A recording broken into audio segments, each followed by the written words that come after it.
Pour ça, je vais dans Jean, chapitre 1, verset 11 à 10, verset 11 à 12 qui dit, elle est venue chez les siens.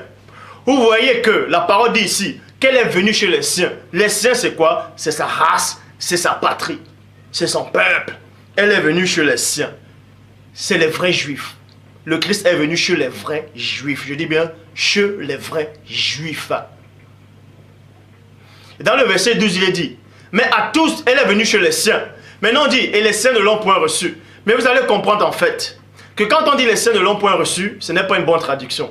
Parce que quand le Christ est venu, il y a plein qui l'ont accepté, certes, de sa propre patrie, et d'autres ne l'ont pas accepté. Or, si la parole, si on accepte mot pour mot qui dit, et les siens ne l'ont point reçu, comment se fait-il que les 12 apôtres, il y avait Siméon, il y avait Anne la prophétesse, c'est-à-dire elle attendait le jour de...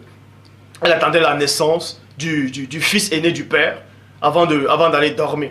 Donc, on vous apprend bien que les Zacharie, tous ça, ils étaient là à cette époque, ils ont bien reçu le Christ. Donc, il ne faut pas dire, et les saints ne l'ont point reçu. C'est une partie qui l'ont point reçu. Vous voyez?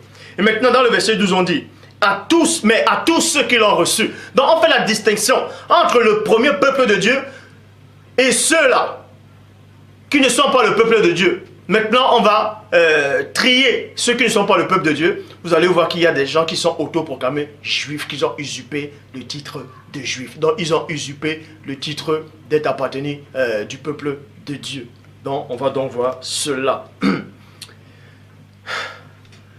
Et ces étrangers, c'est d'autres nations.